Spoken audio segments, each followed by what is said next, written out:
Salut à tous, j'espère que vous allez bien. Salut Doc, comment tu vas? Salut, tu vas bien? Ça va, tranquille, merci. Salut Hésiode, salut Alain Nouzier. Je prononce ton nom correctement maintenant, hein, tout va bien. Salut Predamike, salut Fablou, salut tout le monde. J'espère que vous avez passé une belle semaine. Il y a pas mal de choses à voir. Beaucoup d'actu sur Zemmour, principalement. On va faire le tour de tout ça. Salut Corsinu, notre modérateur préféré. Et Hésiode, non, je vais créer des conflits internes avec Nap et Hésiode. Salut les mix, salut tout le monde. Donc, on va pouvoir commencer. Bon, j'étais sur le site de la Croisée des Mondes, donc finalement, j'ai un petit peu vendu le sujet principal, enfin, le sujet qui va introduire tout ça. Aïe, désolé pour les autres, hein. Donc, euh, donc, on va parler déjà dans un premier temps, finalement, du début de la tournée en France, le préféré. Désolé, Nap. Le préféré, ça va le faire. Je vous annonce ce début de ma tournée en France. Retrouvons-nous à la croisée des chemins. C'est le tweet d'Éric Zemmour avec sa vidéo, donc magnifique vidéo que je vais vous mettre, hein. De toute façon, vous allez la voir. Qui est cet homme qui va faire son tour de France? Eh bien, futur chef d'État, j'imagine. Euh, Bonjour à et, tous. euh, À partir du et donc, 17 il commence sa tournée pour son livre La France n'a pas dit son dernier mot. Voilà.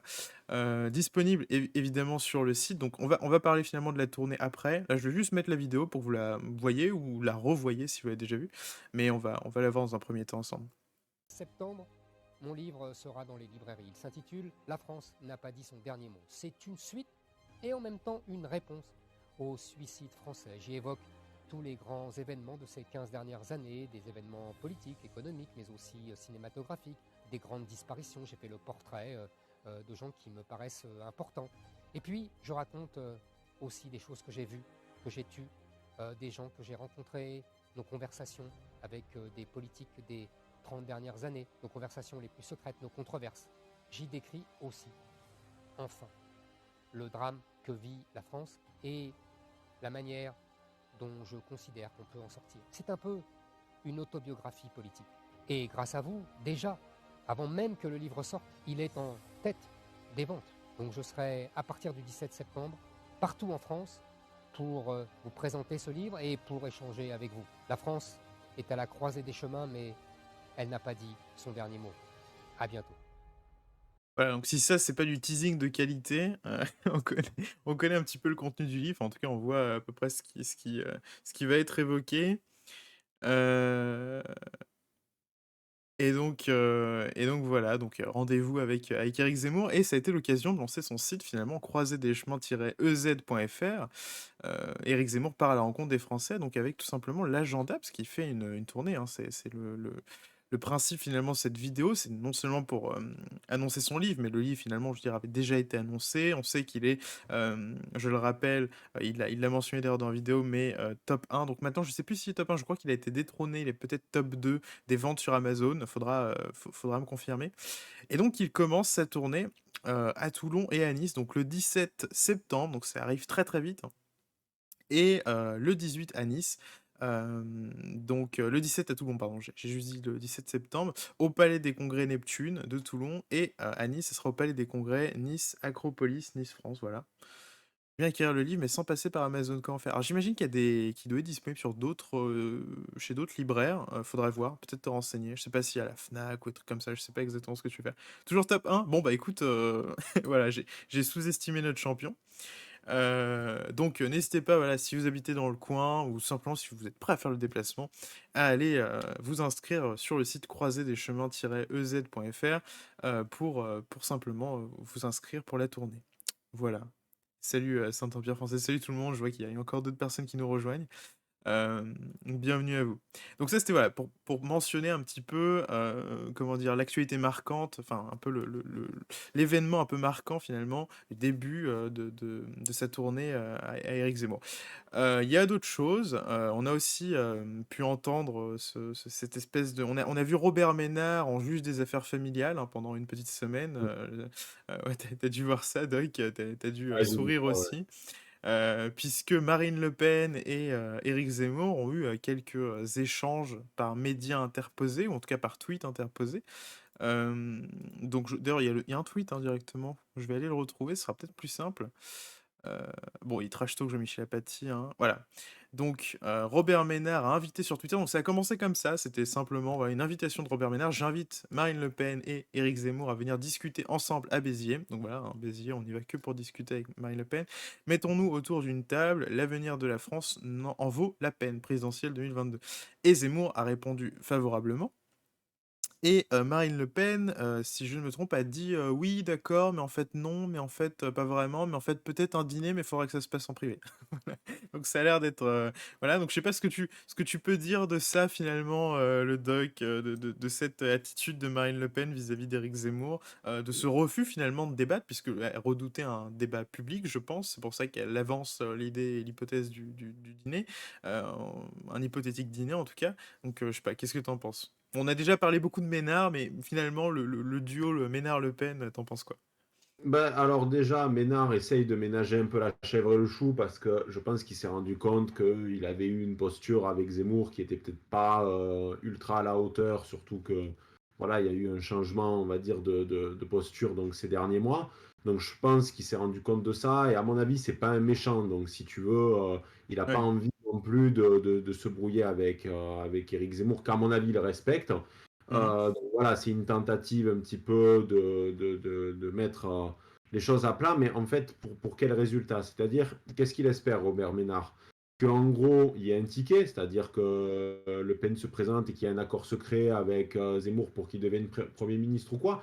S'il espère ça, de toute façon, avec Le Pen, ils vont vers une défaite dans tous les cas de figure. Donc, ils peuvent discuter jusqu'à demain. Les résultats seront les mêmes pour Marine Le Pen. Ça changera pas. Donc, bon, une discussion, oui, mais on sait très bien que, comme on a dit la dernière fois, Marine Le Pen vit grâce à ce parti.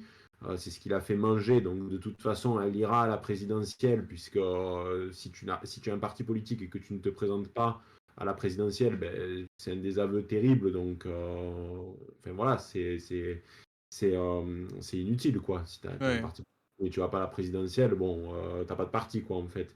Et donc, en face, donc, on a Marine Le Pen qui, cette fois, eh bien, je pense qu'elle a des flashbacks de son débat avec Macron, qui a été une catastrophe. Alors, on sait que ce soir-là, elle a souffert, il me semble, d'hypertension, tellement qu'elle y voyait plus d'un œil. Enfin, ça, c'est ce Oui, que il y peut a dire. il y a eu beaucoup de voilà, il y a eu beaucoup d'excuses, qui ont été avancées, hein. Finalement, il y a beaucoup qui Alors, disent qu'elle a pour le juste pas coup, travaillé ses fiches. ouais, alors pour le coup, elle a eu, il y avait un papier qui était sorti qui expliquait ça. Alors, c'est pas une volonté de la défendre, hein, parce que de toute façon, elle a été nulle, mais en gros, elle était extrêmement stressée de l'enjeu du débat, et elle a eu une grosse Ouais, une hypertension. Enfin, migraine ophtalmique apparemment, là, je lis dans le chat, voilà, hein. c'est ça exactement. Et donc, voilà. Et de toute façon, elle sait qu'elle n'est pas à la hauteur en débat, et surtout que, bon, là, c'était Macron. Mais là, c'est carrément Zemmour qui, on le sait, est un fin débatteur. Donc Pas le même niveau, ouais. voilà, et le fait qu'elle souhaite un dîner privé plutôt que, comment on appelle ça, qu'un débat, ça le souligne, d'autant plus qu'elle a peur également, que vu que c'est un événement public, et ben, tous les militants donc, de Génération Z, puisque Zemmour bénéficie donc quand même d'un important élan au niveau donc, d'une jeunesse de droite, ce que Marine Le Pen n'a pas ou qu'elle commence petit à petit à perdre, voire on se demande si elle a eu vraiment une vraie jeunesse du Front National ces dernières années. Donc oui, voilà, la peur donc de se faire complètement détruire en débat, et de l'autre côté, un Robert Ménard qui essaye de, comme je t'ai dit, ménager à chèvre le chou, quoi, tu vois. Mmh. Voilà, mais ça donne Ouais, marrer, hein. ça donne Ça, une situation un peu cocasse, puisque bon, bah, évidemment, mais alors est-ce que ça, ça tu vois, apportera, oui, vas-y? c'est aussi une manière si tu veux, ils font ça aussi pour, s'il y a une défaite, par exemple, de la droite de nouveau, on pourra dire, certaines pourront dire, oui, mais moi j'ai proposé des solutions et ils ne se sont pas arrangés, mais c'est pas de ma faute. Moi j'ai été leur rassembleur. Il y a un petit peu ça maintenant, tu sais, chez les Républicains aussi en ce Ouais. moment. Il y en a qui commencent à tenir des discours du style, oui, moi je pense qu'il faut en discuter, il faut pas de division. Ben, c'est pareil chez les Républicains, mais là on voit que c'est le cas ici aussi, donc parce qu'ils ouvrent le parapluie, parce qu'en cas de défaite donc du camp de la droite, du prisme plutôt large, eh bien, il y en a qui pourront dire non, mais regardez, moi j'ai été celui qui a voulu rassembler. Marine Le Pen pourra dire non, mais moi j'ai été droit dans mes bottes. Enfin, tu vois, c'est une manière d'ouvrir le parapluie aussi.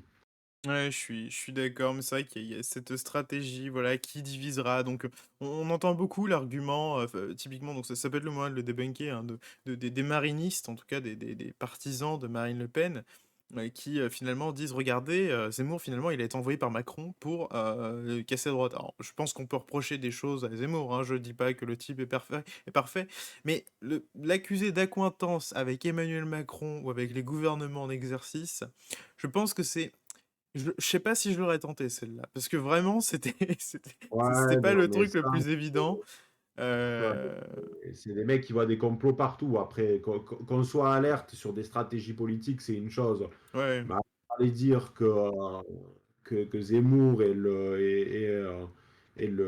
l'agent double donc de Macron, enfin, c'est tenir non des mais c'est c'est propos qui c'est sont un complètement argumentaire, incohérents quoi, quand tu connais les deux personnages véritablement. Mais ça, il y a toujours eu un petit peu au Front National une sorte de fantasme, tu sais, de toujours imaginer qu'il y a des complots partout, que ouais, toujours ils vont te faire des liens qui sont improbables, au lieu d'avoir une vraie... Le lien qu'ils pourraient faire, par contre, c'est comprendre que si Marine Le Pen se présente, elle va de nouveau siphonner un nombre de voix incalculable, mais sans gagner. C'est-à-dire que Marine Le Pen est vraiment dans une configuration politique très particulière.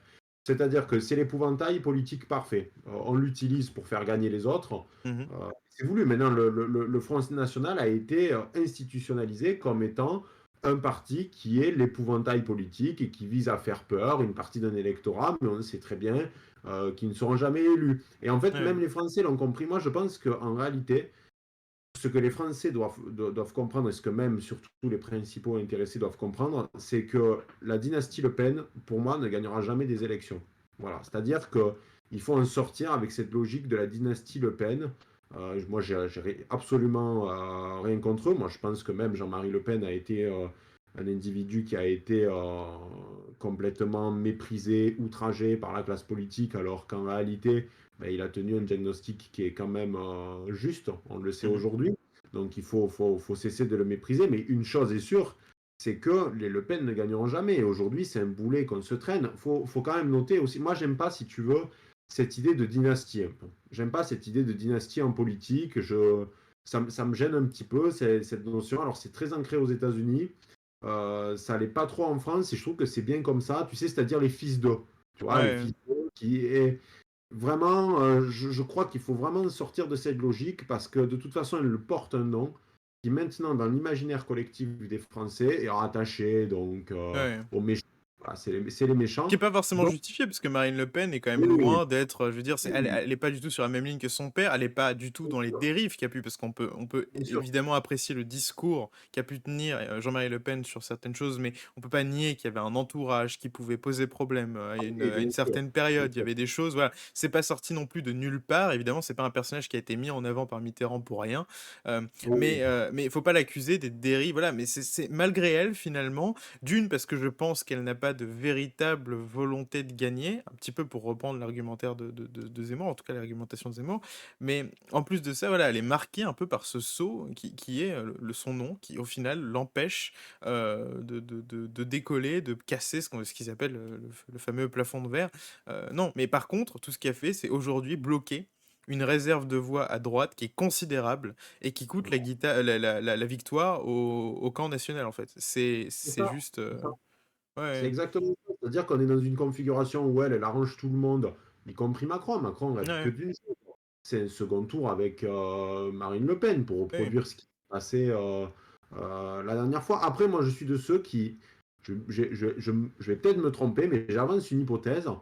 Je me demande de plus en plus si on va avoir une configuration où Macron va être au second tour. Tu ouais. vois? C'est-à-dire Hmm. que moi, à un moment donné, je me pose la question. Alors, je vois bien les sondages, etc. Alors, je peux me tromper complètement. L'avenir me dira complètement le contraire, peut-être. Mais j'avance une hypothèse qui est la suivante. C'est pour moi, ce serait extraordinaire que Macron arrive au second tour, dans la mesure où, malgré tout, alors là, on voit qu'il a fait du clientélisme à Marseille. On reviendra sur ça tout à l'heure, je pense.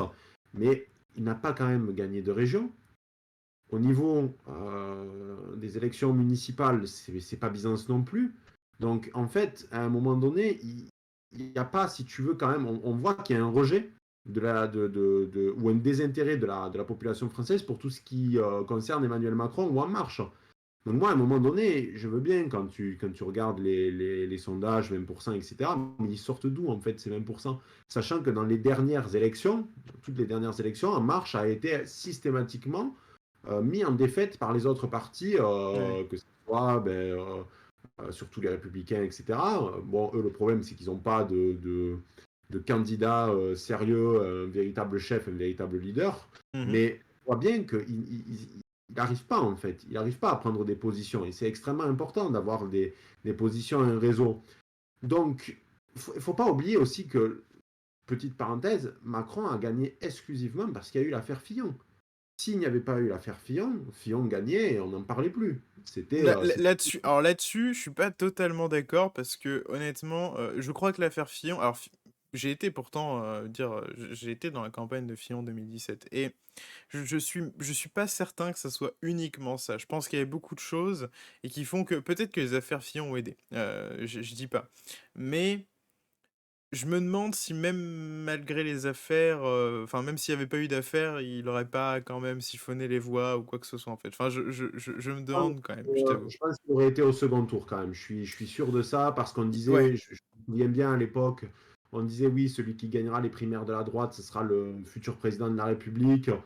Quand il est arrivé, je m'en souviens très bien des réactions, c'est-à-dire quand il avait été élu, les gens étaient, enfin, Ouais, une il partie pensait des qu'il était président, ouais, c'était ah, bon. ça y est, c'est Ouais. c'est- c'est ça. Tu as participé à sa campagne et tu as dû voir comment il y avait une dynamique, hein. Il y avait quand même il y avait quelque chose qui était intéressant dans cette campagne. Et puis, il y a eu le canard, il y a eu les Ouais. costumes. Alors là, après, il y a eu le Trocadéro. Est-ce qu'on fait revenir Juppé? Pas revenir Juppé. Enfin, il y a eu un cafouillage, des défections. Et à partir de là, le bateau prenait l'eau et ça a été fini, quoi. Mais non, je pense que voilà, Macron a eu. Si tu veux, bon, il va peut-être être réélu, hein, je dis pas, mais à un moment donné, je me dis, mais attends, est-ce qu'il va vraiment réitérer cette chance extraordinaire qu'il a eue pour les premières élections? Et en plus de ça, bon, il y a quand même les effets du Covid, il y a quand même toutes ces dérives, là, on va en parler, notamment avec tout ce qui est Samuel Paty et McFly et Carlito, tout ça. Alors le problème, c'est qu'il essaye aussi de faire du clientélisme et de se rapprocher des lecteurs plutôt jeunes. Mais c'est vrai que je me demande comment il peut avoir 20% aujourd'hui quand on voit le dégoût d'une part des Français pour lui, hein. Ouais. C'est-à-dire, on parlait de dégoût là pour le coup, hein. Voilà. Ouais, je suis d'accord. On va peut-être retourner à nos moutons un petit peu. Alors finalement, on va passer quand même de Marine Le Pen à Jean-Luc Mélenchon, puisque Jean-Luc Mélenchon est sorti du bois, hein, on ne sait pas pourquoi. Il a décidé de s'exprimer. Donc il a dit, s'il y a un survivant au pique-nique Le Pen et Zemmour, il pourrait accepter un débat avec moi. Comme ça, on entendra enfin une réplique argumentée à leur délire. Alors bon, euh, la France insoumise, comme on dit, deux mots, deux mensonges. Mais là, finalement, un tweet, il n'y a rien d'à peu près correct dans ce tweet. Euh, Déjà, on voit une sorte de discrimination vis-à-vis des pique-niques, hein, ce qui est évident. Et ensuite, au niveau d'une réplique argumentée, alors délire, bon, faudrait que tu t'exprimes, Mélenchon, parce que bon, le type est dans la dérive permanente, ne sait plus se faire entendre, a besoin de tweeter sur Zemmour pour se faire entendre. C'est un petit peu le Jean-Michel Apathy de la politique, en fait. C'est-à-dire que ça va devenir obsessionnel. Je pense qu'il va juste passer son temps à taper sur l'extrême droite, comme on dit. Euh, et pour exister. Alors, on parlait de Jean-Michel Apathy, évidemment.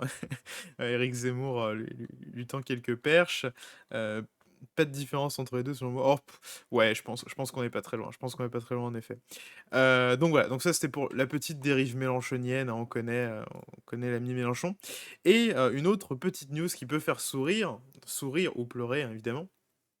Quotidien, Éric Zemmour blacklisté de l'émission, donc Quotidien, émission présentée par Yann Barthès, plutôt, j'ai pas envie de dire de gauche, mais quand même, je pense qu'on est quand même sur une ligne idéologique relativement convenue. Donc la réponse cash de Yann Barthès, donc Yann Barthès s'exprimait sur France Inter, il a donné une interview, et il a dit quoi? Alors attendez que je retrouve la ligne, parce que c'était pas cet article-là que j'avais. Ah oui, c'est ça. Donc, Invité de l'Instant M sur France Inter ce lundi 30 août, donc c'était lundi dernier, Yann Barthès a évoqué le cas d'Éric Zemmour et s'est montré extrêmement clair. Il n'a pas l'intention de le recevoir sur le plateau de Quotidien pour une raison précise. Il ne s'est jamais placé dans la position d'être interviewé, il est toujours dans le débat. Alors bon, alors ça c'est une phrase que j'aimerais beaucoup qu'on m'explique. Et dans Quotidien, on ne débat pas, on interview. Alors ça c'est pareil, c'est une phrase que j'aimerais qu'on m'explique. Éric Zemmour voudra débattre tout le temps, il ne sera jamais d'accord avec vous, il voudra vous contredire, donc non. Alors ça aussi j'aimerais qu'on m'explique. Alors je pense Yann Barthès, il faut faire un communiqué. Il faut que tu essayes de t'exprimer un petit peu plus correctement parce que là on pige rien, hein. C'est-à-dire que ta phrase n'a aucun sens. Ça pue juste le sectarisme, les arguments de mauvaise foi, et finalement, il n'y a rien de très pertinent. Donc, le doc, Yann Barthès, est-ce que tu as une sympathie naturelle pour le personnage?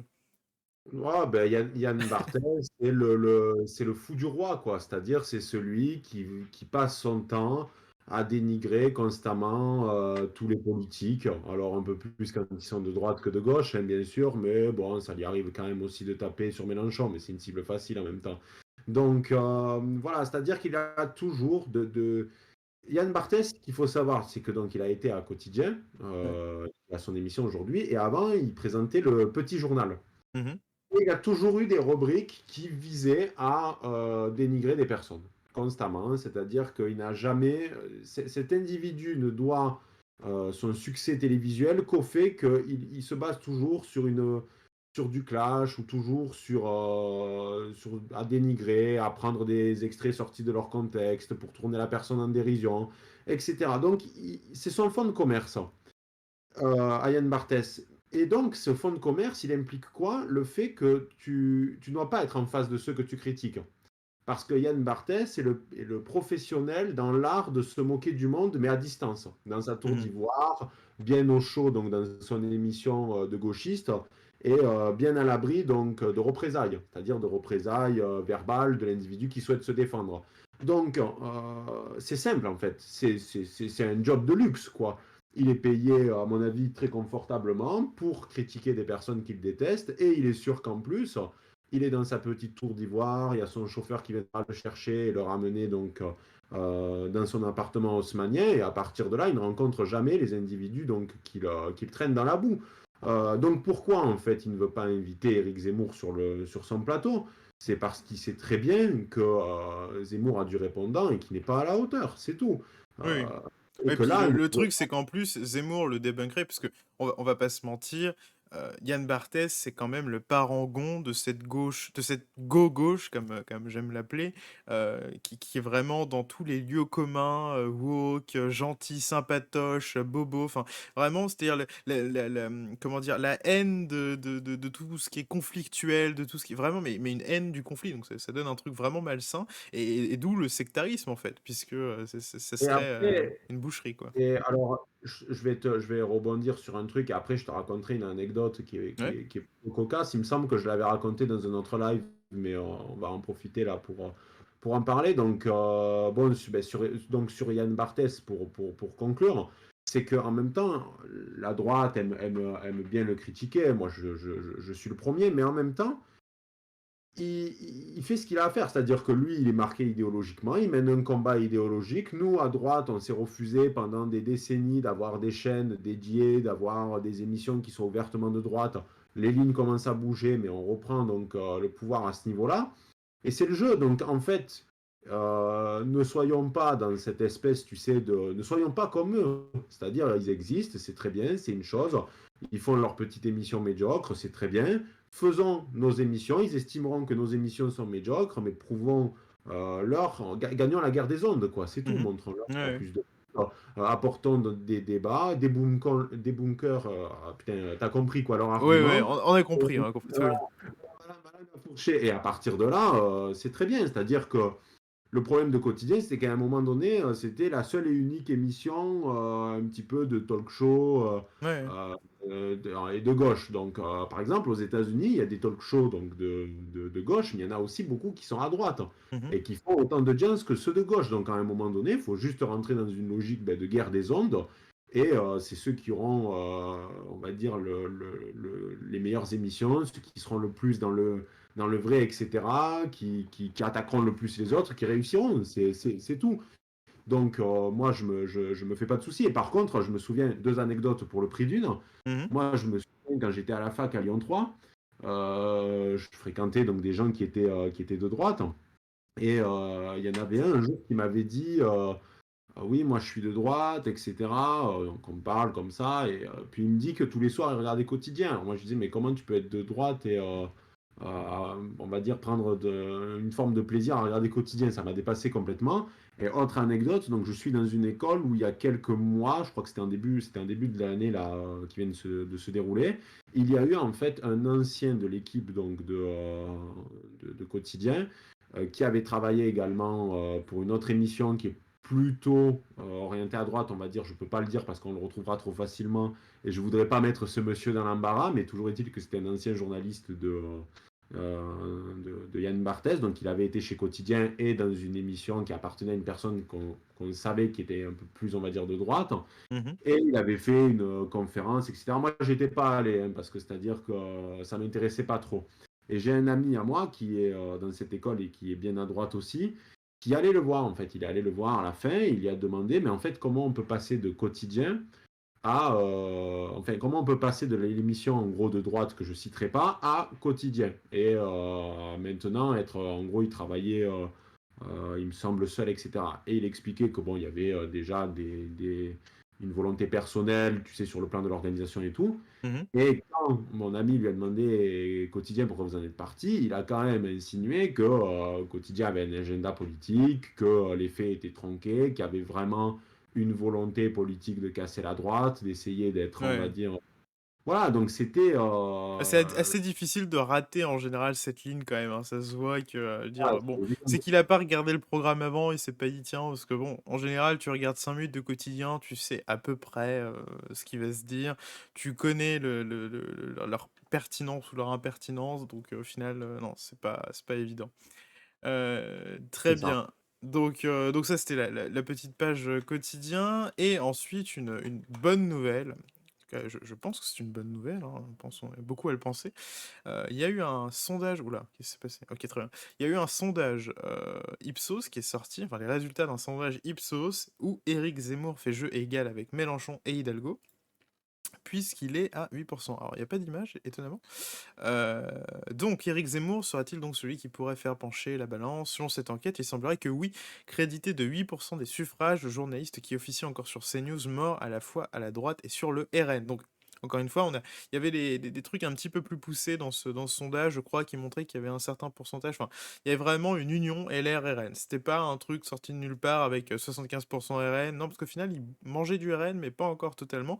Mais il y a beaucoup de personnes LR, il y a pas mal de personnes du RN déjà, et puis je pense qu'il doit y avoir quelques abstentionnistes. Donc il ferait jeu égal avec Anne Hidalgo, crédité de 9% et Jean-Luc Mélenchon 8%, Fabien Roussel 1,5% et Arnaud Montebourg 2%. Alors, on va revenir sur le cas Montebourg, hein, promis. Seul Yannick Jadot pour ELV serait encore devant lui avec 10% des voix. Donc, voilà, donc ça c'était dans la configuration où c'était Xavier Bertrand qui y allait, hein, il me semble.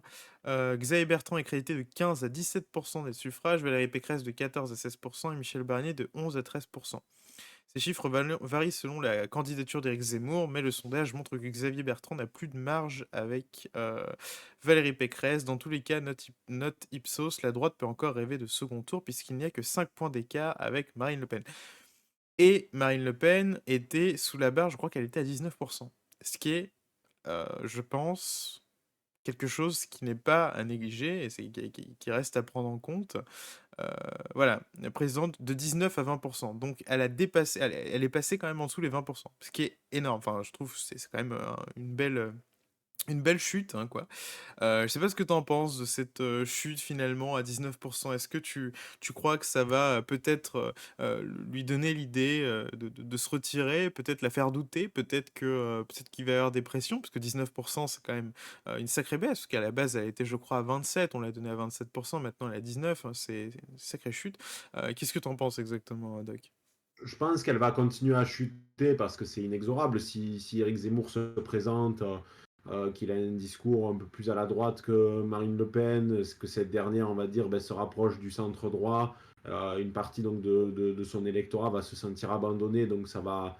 En fait, ce qu'il faut comprendre, c'est que ce qui est extrêmement important dans les élections, Il y a plusieurs choses, mais il y a aussi, d'une part, les meetings, et d'autre part, donc, tout ce qui concerne en fait les débats, c'est-à-dire les débats télévisuels, etc. Ça, c'est véritablement important et ça change beaucoup de choses. Et pour moi, le problème, c'est que les sondages, je l'avais dit dans un autre enregistrement, mais je pense qu'on devrait interdire les sondages. C'est dangereux, etc. Ça modifie l'opinion. C'est pas bon. Et je crois véritablement en un truc, c'est que les sondages se gourrent vraiment souvent. C'est-à-dire que Mmh. si on écoutait les sondages, Bolsonaro n'allait pas gagner. Si on écoutait les sondages, c'était kiff-kiff entre, comme il s'appelle, donc le Parti conservateur au Royaume-Uni et le Parti travailliste, alors que Boris Johnson a eu un score de dictateur africain. Il y avait donc Trump qui ne devait pas gagner. Enfin, il y a tout un tas le Brexit n'aurait pas dû avoir lieu. Juppé était président. Enfin bon, il y a les sondages comme on connaît les saints, on les adore. Donc bon, voilà, là pour l'instant, il faut que les choses commencent aussi à se mettre en place. C'est-à-dire qu'on est dans un début de pré-campagne où les choses sont c'est un peu brouillon, si tu veux, mais de tous les côtés. C'est-à-dire que bon, on sait qu'il y aura Macron, Le Pen, ça, normalement, ça ne devrait pas bouger.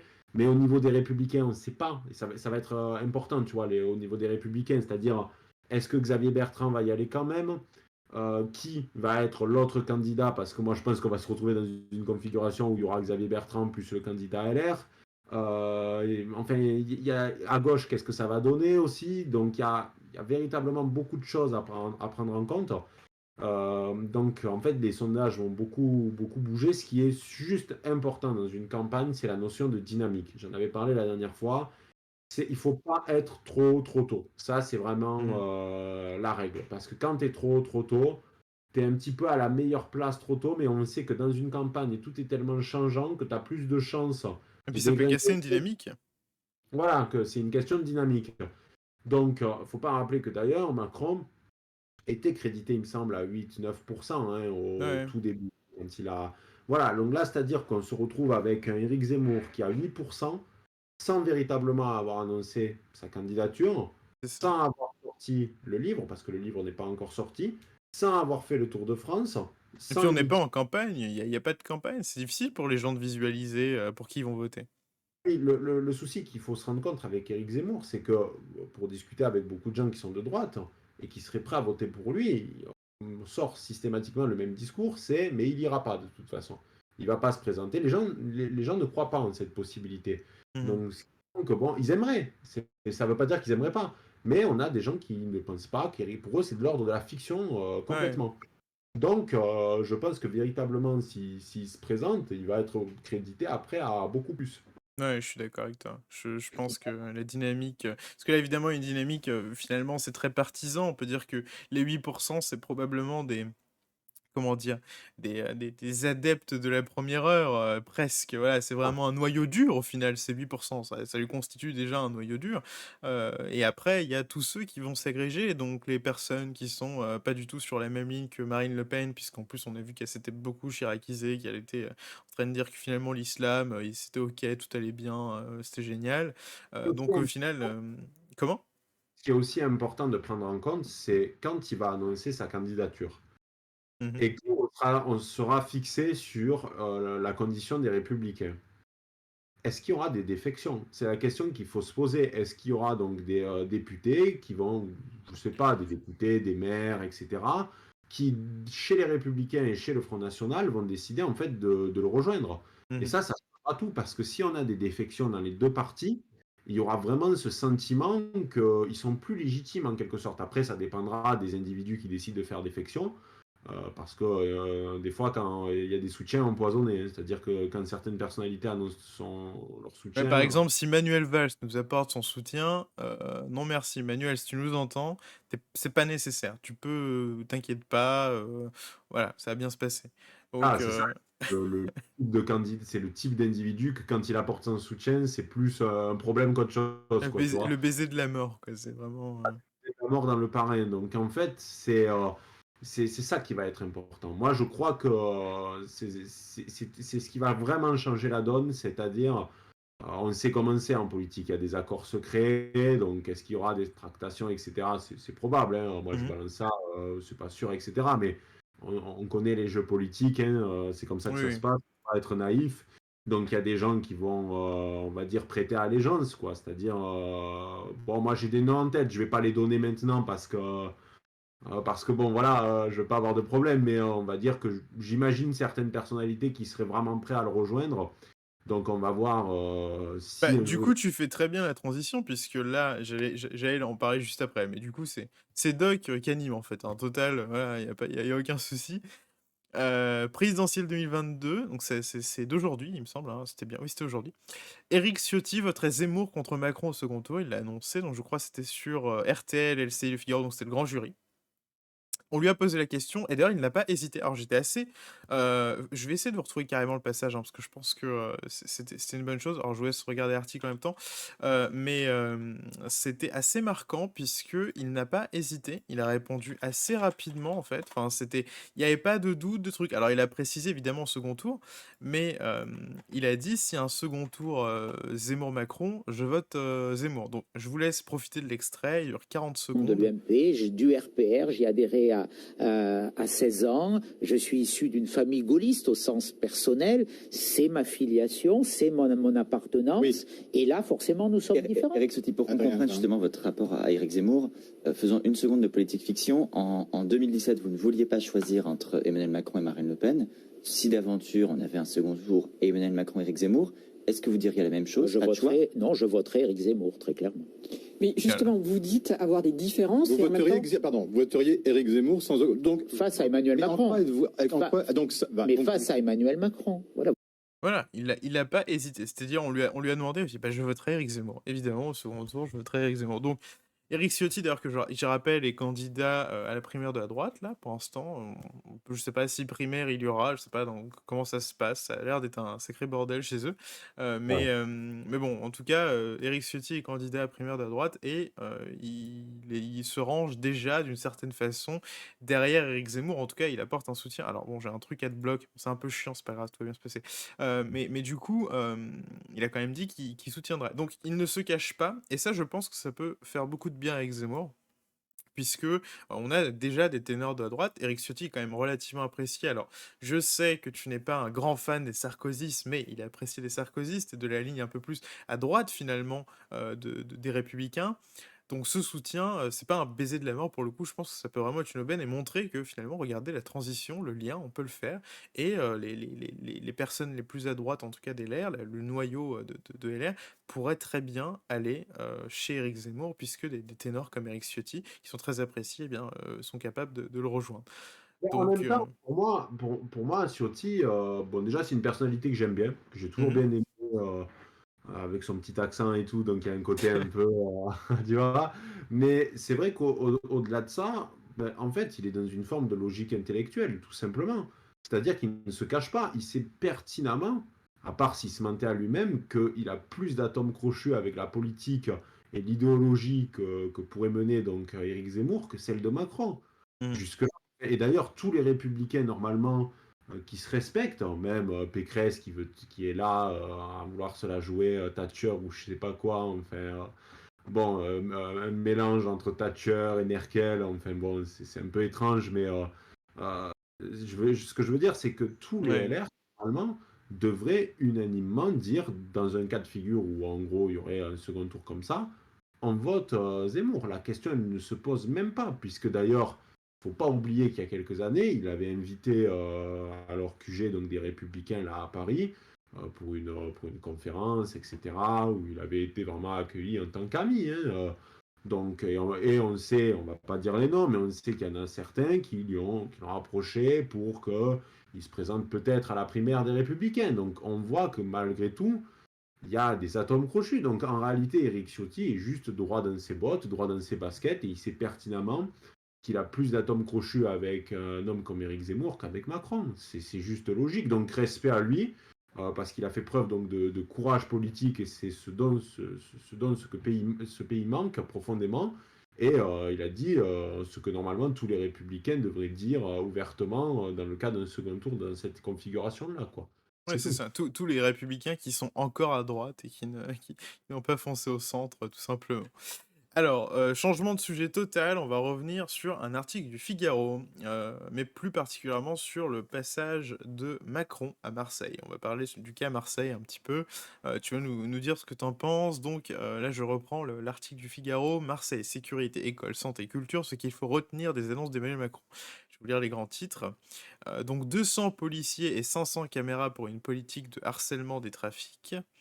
Un hôtel de police et 8 millions d'euros d'équipements numériques et matériels, des moyens supplémentaires pour un suivi judiciaire plus exigeant, une rénovation d'équipements culturels et sportifs, investissement dans l'associatif, intensifier la lutte contre l'habitat indigne, alors bon, je sais pas ce que ça veut dire, mais très bien, 50 millions pour un pôle mère-enfant, lancement d'une maison des femmes, réinstaller des médecins et des soignants dans les quartiers carencés, rénover les écoles en délabrement, installation de 10 micro-collèges. Bon, je sais pas ce que c'est, mais enfin bon, on va peut-être voir dans les quartiers. Ces établissements qui réuniront des classes d'une vingtaine d'élèves décrocheurs auront pour objectif de les raccrocher au système scolaire. D'accord.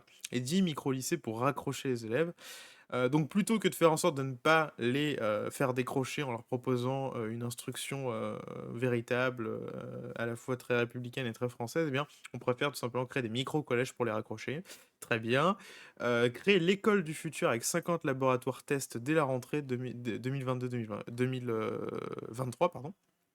Déployer un capital jeune créateur pour les entrepreneurs, développer l'apprentissage pour conjurer les préjugés, très bien. Faire de la ville l'un des grands pôles français du cinéma. Extension de l'aéroport et facilitation de la desserte d'ici la fin de l'année 2023. Il y a beaucoup de choses, hein, il y a beaucoup de choses, mais ça va bien se passer, vous inquiétez pas. Accélération, évolution et investissement sur les transports. Rénover le port de Marseille. Des clauses de revoyure à la mi-octobre en février pour rendre compte. Voilà, donc ça c'est toutes les annonces. Alors on peut plutôt se concentrer, je pense, sur le volet sécuritaire. Évidemment, il y a beaucoup d'argent qui doit être dépensé. Je n'ai pas la somme. Si quelqu'un a le montant, bon, on sait qu'il y a 8 millions pour l'hôtel de police. On a vu deux, trois chiffres aussi en droite à gauche. 1,5 milliard d'euros, voilà, hein, tout simplement, pour aller rénover Marseille. Donc plutôt que de faire en sorte que la ville soit à peu près potable au niveau de la population, je dirais, puisque c'est plutôt en général la population qui pose problème à Marseille et l'agencement, donc ça on peut en discuter aussi, l'agencement de Marseille qui lui-même pose problème. Euh, Finalement, on claque le RSA pour aller mettre des flics partout et essayer de raccrocher les élèves. Qu'est-ce que tu peux nous dire sur Marseille? Est-ce que tu connais déjà un petit peu la ville? Est-ce que tu aimes bien la ville, tiens, de Marseille, Doc?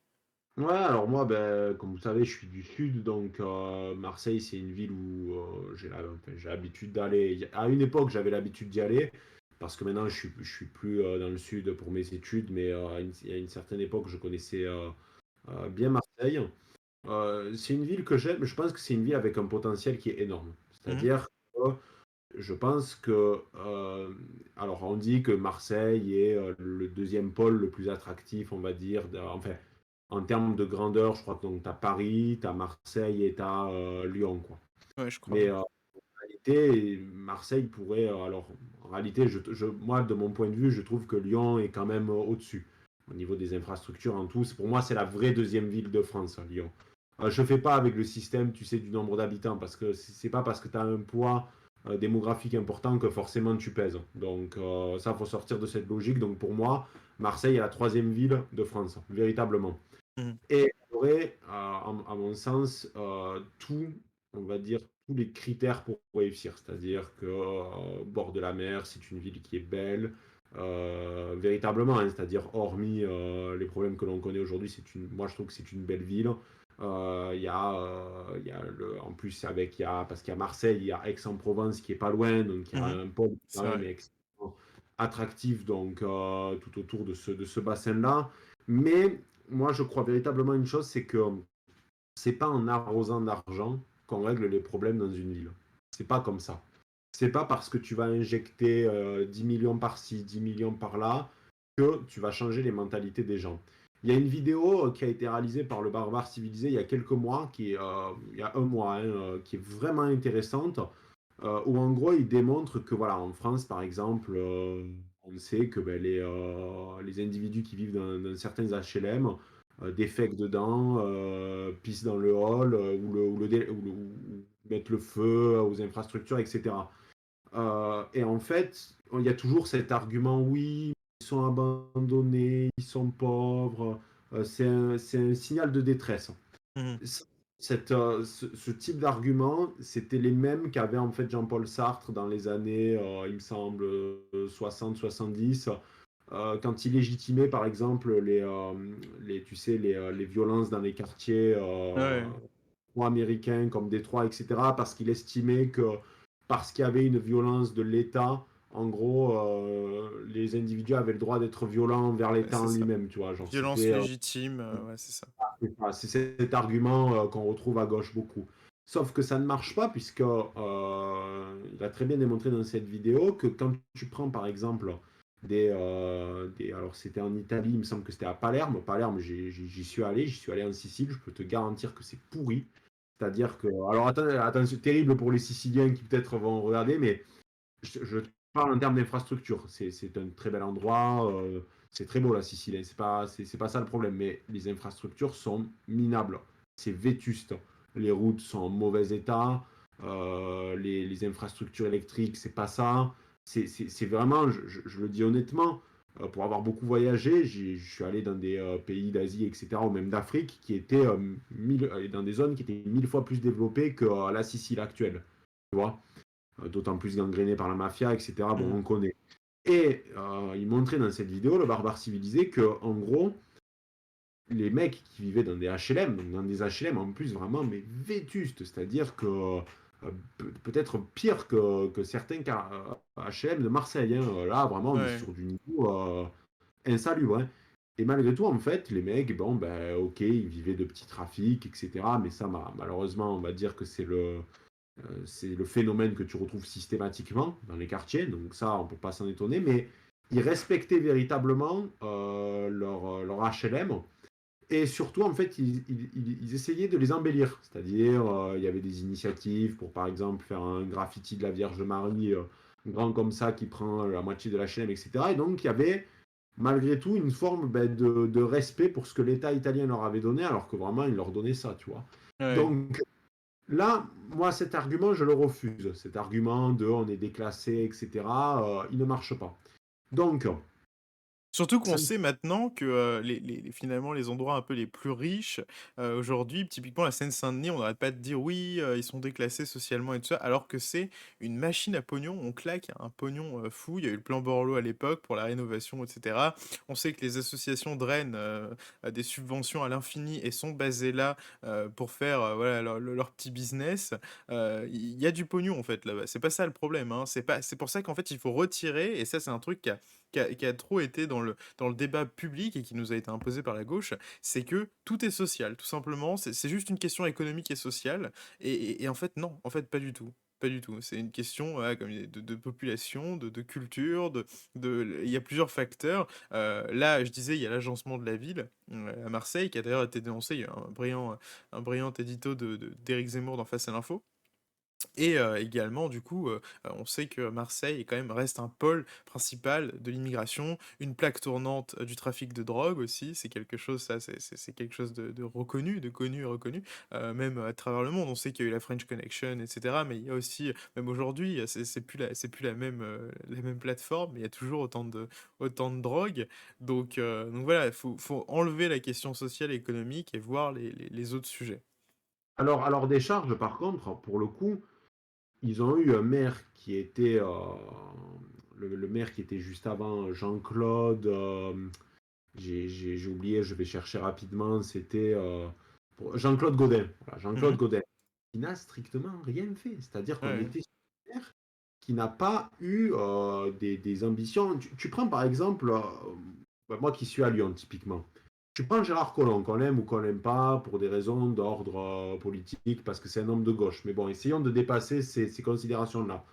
Il a transformé la ville. Ouais. C'est-à-dire que c'est un maire qui a véritablement, il a créé tout le quartier de la Confluence, qui était au départ un marché un petit peu insalubre, où il y avait, où c'était bon, le quartier des prostituées, voilà, c'était un coin très mal vu de Lyon. Il en a fait un pôle attractif avec donc un centre commercial, des logements donc pour les étudiants, des logements en plus plutôt propres. Il y a une patinoire, etc. Enfin, il y a plein de Mhm. choses.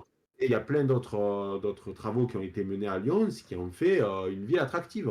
Mhm. Donc le problème, c'est qu'il y a aussi la mairie, c'est-à-dire que pendant 12 ans, il est resté au pouvoir et il n'a strictement rien fait, quoi, tu vois, pour Ouais. améliorer les infrastructures de la ville. C'est-à-dire qu'à un moment donné, il faut aussi proposer. Alors, je veux bien que, tu sais, il n'y ait pas, comme j'ai dit tout à l'heure, hein, il n'y a pas la question sociale, hein, mais il y a aussi quand même essayer de rendre une ville beaucoup plus attractive, parce que pour rendre aussi une ville plus attractive et attirer des investisseurs, des gens qui pourraient faire battre le cœur de cette même ville, bien, il faut avoir des projets aussi. Tu prends Montpellier, alors Montpellier, c'était Georges Frêche. Alors, je valide pas tout ce qu'a fait Georges Frêche. Je pense notamment à la place des grands hommes où tu as une statue de Mao et de Lénine. Mais bon, malgré tout, on va pas mentir. Georges Frêche, il a transformé la ville de Montpellier, qui était dans les villes, tu sais, dans le classement des villes, à la 20e Mhm. place.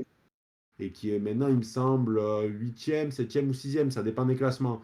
Mais je veux dire, il a transformé la ville. Il en a fait quand même, malgré tout, un pôle attractif. Alors, il y a quand même trop de chômage à Montpellier. On est sur de l'ordre de 25%, ce qui est énorme, hein. Ouais, c'est énorme. Tu vois, il y a des propositions, c'est-à-dire qu'il y a eu.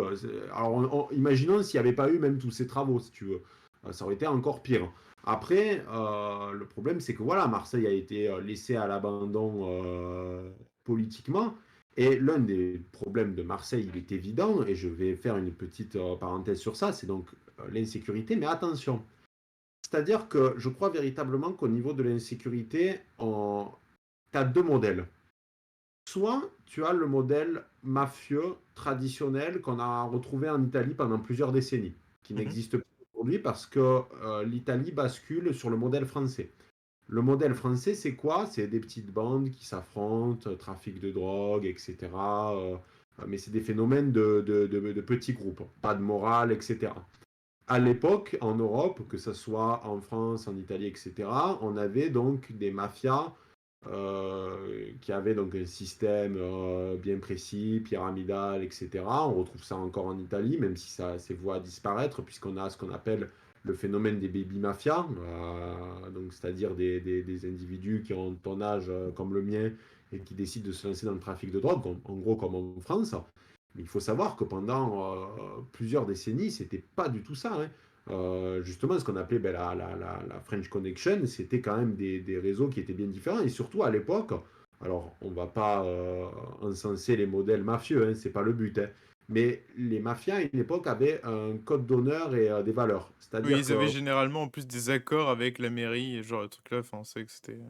je me souviens très bien, alors je sais plus quel était le mafieux qui disait ça, qui expliquait qu'à l'époque à Marseille, si un jeune de la banlieue s'était amusé à voler le sac d'une vieille, c'était pas compliqué. Les mecs, ils le prenaient, ils lui faisaient deux belles chaussures avec donc des seaux de béton et on le retrouvait dans les calanques, quoi, si tu veux. Ouais, Donc, ouais. le problème, c'est que, alors attention, je suis pas du tout en train de glorifier les phénomènes mafieux parce qu'ils posent d'autres problèmes qui sont beaucoup plus Oui. pervers. Parce que là, c'est des connexions avec le politique, le pouvoir financier, et c'est peut-être pire, Mhm. parce que les dégâts sont différents. Mais en fait, véritablement, je crois que tu dois. Chaque pays porte leur croix. Comme je t'ai dit tout à l'heure, j'ai eu la chance de beaucoup voyager, et je peux te dire que chaque pays, même celui que tu imagines être le plus tranquille, ils ont des failles. Et à un moment Mhm. donné, tu te rends compte que tu dois choisir ta faille. C'est-à-dire, est-ce que c'est quoi? Soit tu as des phénomènes mafieux organisés, des grandes mafias, donc pyramidales, etc. Mais tu n'as pas tant que ça d'insécurité dans tes rues, tu vois. Mhm. Pourquoi aussi l'Italie n'a pas eu d'attentat? Il faut se poser les questions. Parce que en Italie, donc ceux qui maîtrisent le trafic d'armes, ce sont les mafias historiques. Et tu imagines bien qu'une mafia historique ne va pas faciliter l'émergence donc de groupes djihadistes. Oui, Alors, évidemment. s'il y a une connexion entre les groupes un peu djihadistes et la banlieue, quoi, l'univers de la banlieue. C'est les deux faces d'une même pièce, hein, puisque d'ailleurs beaucoup qui se sont radicalisés sont d'abord passés par la banlieue, la prison, etc. Donc on se retrouve dans un schéma où en fait tu dois choisir en gros ta délinquance. Je dis pas que alors c'est soit des délinquances en col blanc, soit c'est le phénomène de bande, mais c'est que nous, toujours est-il, c'est qu'on a ce phénomène-là qui est problématique parce qu'il y a eu un basculement, il y a eu un changement de paradigme qui est en train aussi de s'opérer en Italie, notamment à Naples, qui devient une poudrière. Enfin, Naples, là aussi, c'est pourri, il faut être franc. Et donc, à Marseille, donc, il y a ce phénomène de bande. Et je crois que Marseille sera la première ville française qui va se brésilianiser, si tu veux. C'est-à-dire qu'on va finir par avoir véritablement ce qu'on a donc, dans des villes comme Sao Paulo, Rio de Janeiro, c'est-à-dire vraiment des affrontements entre policiers et bandes, avec par contre des policiers qui, un jour, de toute façon, seront beaucoup plus armés. Et voilà, voilà, la partition, comme disait Hollande, elle va vraiment s'effectuer en Ouais. premier lieu à Marseille, hein, je pense. Et d'autant plus qu'à Marseille, ce qui est très étonnant, c'est que les riches de Marseille ne vivent pas à Marseille en réalité, ils vivent à Aix-en-Provence. Mm. Donc, que tous les capitaux vont à Aix-en-Provence, qui est une ville magnifique. Je ne sais pas si dans le chat il y en a qui connaissent bien Aix-en-Provence, mais c'est une ville qui est vraiment belle. C'est vraiment tout l'inverse donc de Marseille en termes de, comment on pourrait dire, d'infrastructure, parce qu'il y a l'argent, en fait. C'est aussi ça qu'il faut se demander. Là où va l'argent, c'est là où il y a les infrastructures. Mais attention, pas l'argent injecté par l'État. C'est là la différence. Mais l'argent qui est créé par les individus. Ouais. C'est-à-dire que l'État, là où il doit injecter de l'argent, c'est pas dans la rénovation des HLM. C'est pas dans ça. Ça, c'est l'erreur. C'est dans des infrastructures qui permettront à ceux qui sont dans des HLM de trouver du travail. Et ainsi de suite, tu vois. C'est comme ça que tu endigues éventuellement le problème, avec en plus une réponse pénale forte. Mais c'est pas en rénovant une fois de plus les banlieues que tu vas régler le problème. C'est Ouais. en donnant la possibilité que Marseille devienne un pôle attractif où des investisseurs vont venir, dépenser de l'argent, etc. C'est comme ça que c'est une des pistes pour régler le problème. Voilà. Et très bien, bah, merci, merci d'avoir donné ton point de vue sur Marseille. Alors je réponds juste à une petite question de Yves Boutillier du coup: «Ne doit-on pas craindre que les LR ramollissent la ligne de Zemmour?» Alors il faut pas confondre 2 choses, c'est pas Zemmour qui rejoint LR, c'est LR qui rejoint Zemmour. En tout cas les électeurs LR, et ça c'est quelque chose de très différent puisque les électeurs LR sont, très, voilà, sont sensiblement très voilà, vraiment très proches de la ligne Zemmour sur les sujets régaliens, même sur beaucoup de choses en fait, sur un paquet de sujets. Donc, je pense pas. Honnêtement, je pense pas que ce soit quelque chose à craindre, et Zemmour ne, ramollira pas son discours de toute manière. Je crois qu'encore une fois, on peut certainement lui reprocher les choses, hein. Il y a probablement des trucs sur lesquels, on peut considérer qu'il a fauté ou autre. Mais, pour ce qui est de, les accointances avec, le gouvernement ou, tout simplement le fait, de potentiellement se ramollir sur le discours, ça fait 20 ans que le type est dans le paysage politique, enfin en tout cas dans le paysage médiatique et public, ça fait 20 ans qu'il se fait insulter de tous les noms, il a pas ramolli son discours. C'est pas au moment où les Français cherchent justement un discours qui est proche de ce qu'il a tenu jusque-là, qui va se dégonfler. C'est pas comme ça que ça fonctionne. Je crois que c'est très difficile à voir, je crois que c'est même pas envisageable, et je crois que ça ne lui est jamais venu à l'esprit. Mais enfin, c'était juste petite parenthèse pour répondre à Yves. Maintenant, on va passer au sujet un petit peu, comment dire? J'ai tendance à dire les chroniques du Frankistan. Bon là, c'est quelque chose, d'un peu, différent, chronique du nihilisme, de la décadence, de je sais pas, décadence, c'est peut-être un peu trop connoté de droite, voilà, mais bon, écoute, défi de McFly et Carlito, puis hommage à Samuel Paty, Macron n'a honte de rien. Donc on reprend cet excellent article de Marianne. Pour la rentrée, Emmanuel Macron n'a rien trouvé de mieux que de mêler dans la même vidéo un coup de communication politique avec les youtubeurs McFly et Carlito et un hommage maladroit à Samuel Paty. Donc, on se souvient, il y a quelques mois, Éric Zemmour, j'allais dire Éric Zemmour, Emmanuel Macron, hein, désolé, a fait une vidéo avec les deux youtubeurs McFly et Carlito qui faisaient des galipettes, c'était super, c'était génial, c'était vraiment le top du top. Mais bon, c'était de la communication politique, ça lui a fait de la promo, il a probablement gagné pas mal de jeunes grâce à ça. Et il a perdu un défi, et en gros, les types devaient aller, je crois, dans patrouille, enfin avec la patrouille de France ou un truc comme ça. Et Emmanuel Macron, lui, devait faire un speech avec un discours, pardonnez le globish, un discours tout simplement avec le portrait de ces deux braves garçons, McFly et Carlito. Avec McFly et Carlito, Macron s'est piégé lui-même, exactement. Et il a osé faire ça sur la vidéo, bon, de bonne rentrée, qui pourrait paraître anodine, mais sauf que dans cette vidéo de rentrée, il n'a pas seulement souhaité bonne rentrée, il a également rendu un hommage à Samuel Paty, ce qui rend quand même une vidéo assez insolite, voilà. Donc je sais pas si la vidéo... Bonjour. Voilà, on va lancer la vidéo, elle dure 1 minute, je vous laisse profiter, je vous laisse regarder, et vous direz ce que vous en pensez. À toutes et tous. Je voulais avoir une pensée pour Alors le son est dégueulasse, hein, je suis désolé, c'est pas moi qui l'ai fait, faut revoir, faut communiquer auprès d'Emmanuel Macron et lui dire d'essayer de se lancer dans autre chose, hein, d'avoir des meilleurs, techniciens. Toutes celles et ceux qui font leur rentrée aujourd'hui. On est en train de faire le maximum pour que cette rentrée soit la plus normale possible. Alors je regarde juste la vidéo, mais alors tu vois pas un point commun? Parce que mis à part le programme, il y a un autre point commun qu'ils ont, c'est que Bertrand aussi avait un son dégueulasse. Tu te souviens, le doc? Ils avaient tous les 2 un son très dégueulasse. Ah, c'est une catastrophe. Ouais, donc Catastrophe. finalement, voilà, le lien, il est peut-être là. L'union Macron-Bertrand, il est sur le son, je pense, hein. Bon, je vais continuer la vidéo, excusez-moi, hein, c'était juste une petite réflexion, je pense à voix haute. Nos élèves, en classe primaire, au collège, au lycée, en maternelle évidemment, pour nos étudiants aussi qui commencent à rentrer, pour nos enseignants et pour les familles. Et je sais que depuis 2 ans, c'est une mobilisation exceptionnelle face au virus. Comme vous le savez, la France a tout fait pour maintenir l'école ouverte. Ça a été notre conviction, notre modèle, et tout le monde y a mis du sien. Merci pour cela. Cette rentrée, malgré tout, elle se fait avec le virus qui continue de circuler. Alors face au virus qui circule, je vous le rappelle, il y a les gestes barrières, la fameuse chanson de nos amis, McFly et Carlito, et nous devons continuer de faire attention. Il y a aussi la vaccination. Et aujourd'hui, 3 adolescents sur 5 sont allés vers la vaccination. Vous savez que c'est ouvert aux 12-18 ans. Il faut continuer à vous faire vacciner. Et il faut continuer, je sais que c'est un peu pénible, mais à porter le masque en classe, à continuer de se laver les mains, de tenir les distances, le temps que le virus circule. Et puis on a mis en place des protocoles, des règles. Dès qu'il y a un cas dans une classe qui apparaît, tout ça a été présenté par le ministre. On va donc faire le maximum pour pouvoir continuer à apprendre, pour pouvoir accompagner les élèves, les familles, mais aussi les enseignants. Et puis en cette rentrée, j'ai une pensée toute particulière pour les parents et les collègues de Samuel Paty. Personne n'a oublié, je veux ici leur dire, et cela nous rappelle combien le beau métier d'enseigner est au cœur de la nation, de notre pacte, pour nos enfants et pour nous tous. Alors merci et bonne rentrée. Bonne rentrée.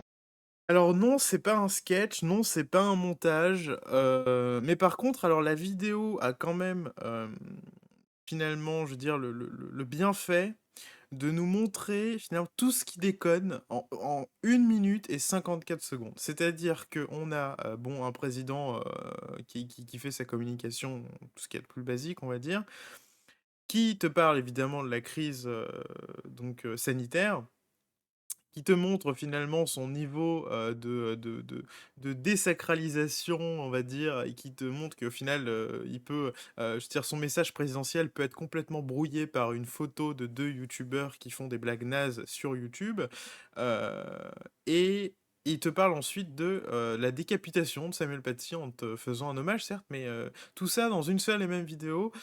Si on devait résumer la France de 2021, finalement, on y est presque, j'ai envie de dire, hein. Manquerait plus que que je sais pas, un petit voile derrière, un petit truc, je sais pas, un drapeau qui brûle, des militantes excentriques hystériques d'Europe Écologie Les Verts. Qui Est-ce que tu as des choses à dire sur la vidéo? Moi, je suis dépassé, je sais même pas quoi dire parce que je suis partagé entre le pleur et le rire, donc je sais pas. Qu'est-ce que tu en penses, Doc?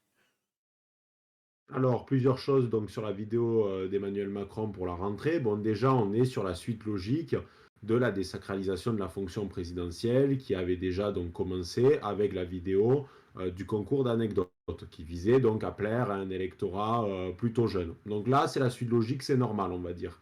Enfin, c'est normal dans la France de 2021, si tu veux, mais c'est pas Ouais. normal vraiment. Ensuite, en plus de ça, c'est profondément donc indécent de, dans la même vidéo, parler à la fois de Samuel Paty et de son assassinat horrible et des 2 youtubeurs et de montrer donc leurs photos, ou en plus c'est une photo où ils font les cons une fois de plus, donc c'est vraiment indécent. Mais en même temps, ça correspond toujours à cette vision que Emmanuel Macron a de la politique, c'est-à-dire le en même temps. À la fois un hommage à Samuel Paty et en même temps on parle de McFly et Carlito. Et enfin, donc c'est la dernière chose que je rajouterai, c'est que le monde entier connaît donc des difficultés majeures. Alors bien sûr, il y a eu la crise du Covid, la crise financière qui va probablement arriver dans les années à venir et qui va être, on va dire, la conséquence de tout ça. La question donc de l'Afghanistan, les crises migratoires, toutes ces problématiques, les enjeux écologiques, etc. Et en fait, on est dans une situation où on a Emmanuel Macron qui, au lieu d'être le chef, c'est-à-dire celui qui doit montrer la direction pour nous faire sortir de tout ça, eh bien, il fait l'influenceur. Voilà. Et la France n'a pas besoin d'un chef. Et la France n'a pas besoin d'un influenceur, elle a besoin d'un chef. Moi, ce qui m'inquiète au-delà de ça, c'est que depuis quelques mois, j'ai remarqué, mais ça, en fait, c'est la suite logique aussi de cette vidéo, que tous les membres du gouvernement sont vraiment tombés dans la génération de TikTok. Alors, on a Gabriel Attal qui est le fer de lance de tout ça, qui veut se la jouer Twitch, qui se prend en selfie à moitié torse nu là, sur une plage pour montrer ses trapèzes inexistants. On a le ministre des Transports, dont j'ai oublié le nom, parce que de toute façon, ce genre de ministère, je veux dire, voilà, c'est des inconnus au bataillon, ils resteront de toute façon inconnus. Donc, justement, face à cette frustration de rester inconnu, le gars s'est lancé sur TikTok, où en plus, il emploie je sais pas combien d'anglicismes. Enfin, on a l'impression que c'est un ministre des Transports anglais, quoi. Jean-Michel Blanquer qui s'est pris pour Édouard Philippe, là, à se faire pousser la barbe pour se sentir jeune et dynamique. Donc bon, il a pas ma masse en plus, donc c'est une barbe plutôt moyenne, faut être franc. Donc, C'est une barbichette.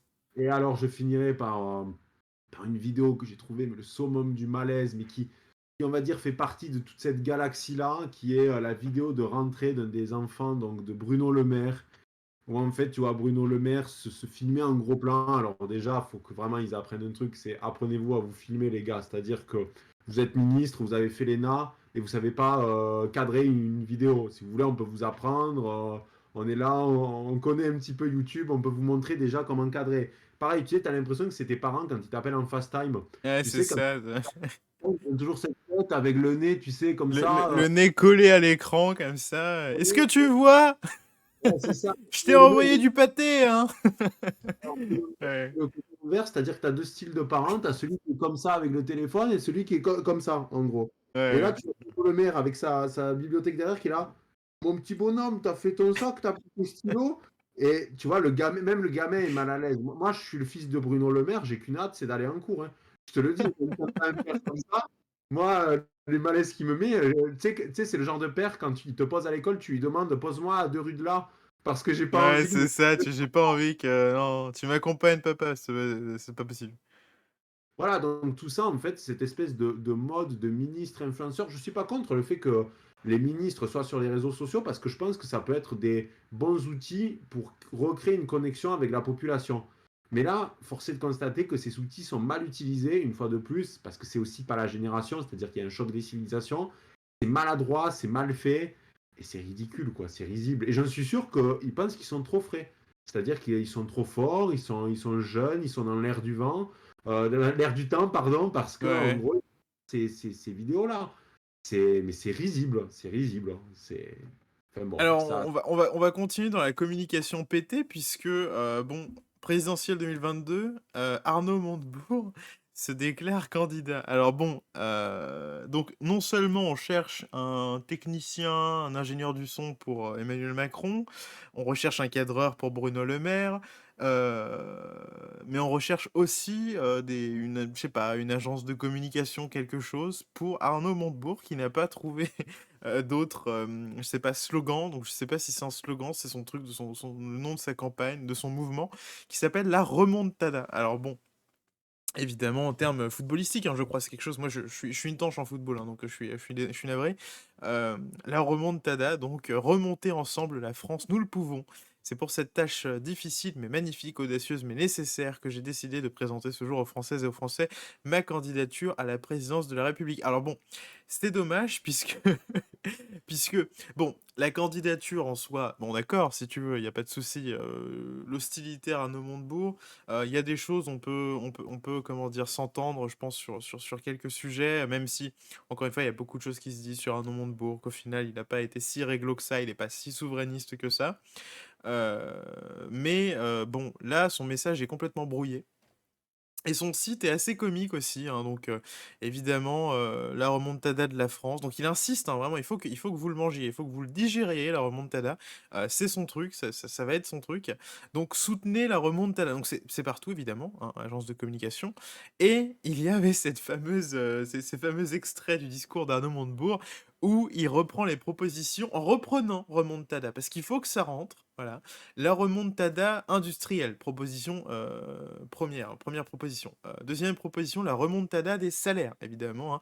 Ensuite, la remontada de la planète. Alors, je sais pas exactement, je pense que voilà, je pense qu'il faut quitter 2021. Il faudrait prendre, je sais pas, s'envoler quelque part, aller partir loin d'ici.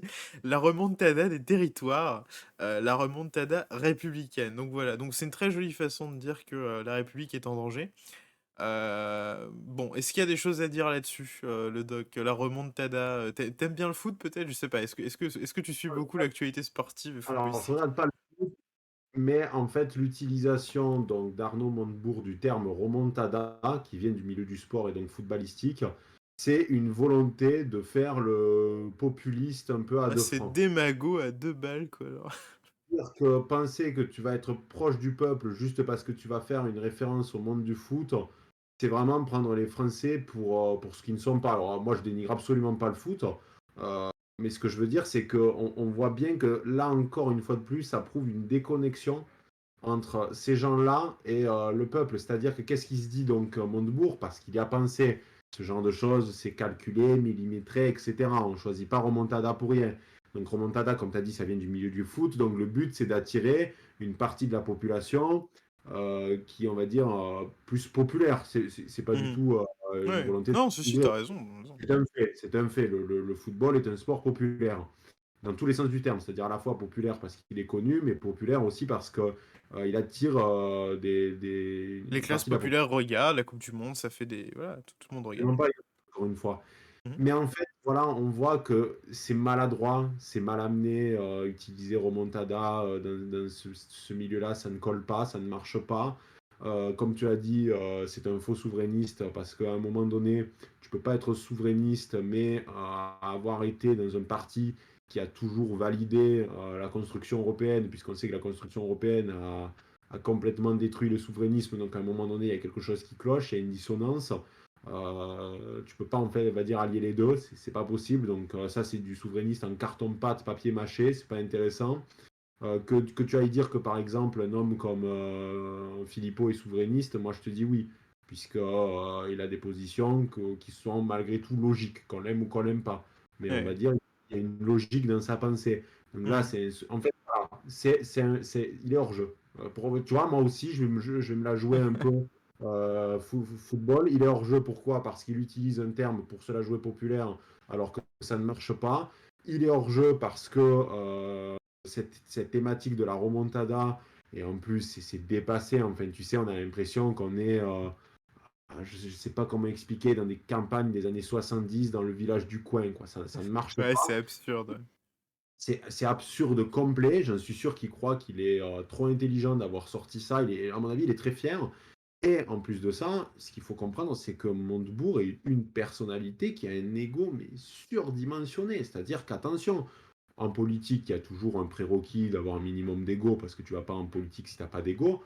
Mais alors là, on est sur un gars qui a une tête et qui doit faire la circonférence d'une pastèque, quoi. Oui, c'est sûr, Et c'est sûr. donc bon, il fera rien de fou, hein. Voilà, c'est-à-dire il y va, il prendra sa petite veste, et il retournera à la maison. Voilà, Oui, il ira s'occuper de ses abeilles, parce que tu sais qu'il a son truc bleu, blanc, ruche, parce que du coup, il n'y a pas que la remontada, finalement, il est partisan, il aime beaucoup les noms pétés, donc bleu, blanc, ruche, la remontada, j'ai hâte de découvrir son nouveau projet, hein, je pense que c'est prometteur.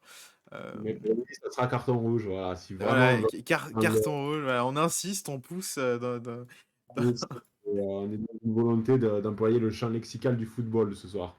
Mais voilà, Exactement. il va se prendre une veste. Oui, normalement, très bien. Tranquille, c'est bien, ça lui fait plaisir. Oui, Si. oui, ça fait toujours plaisir de voir ce genre de choses.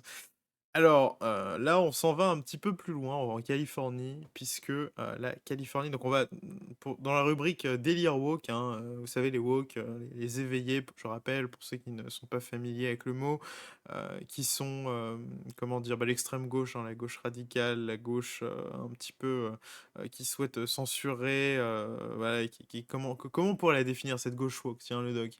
Plutôt La dans le gauche, délire multiculturel, inclusif, racialiste, indigéniste, voilà. Je dirais que ça définit bien tout ça. La Californie vote une loi obligeant les magasins de jouets à installer des rayons non genrés. Voilà, parce qu'évidemment, voilà. Le Sénat californien. Alors donc là, on voit quand même je pense que ça peut être rigolo de faire ça.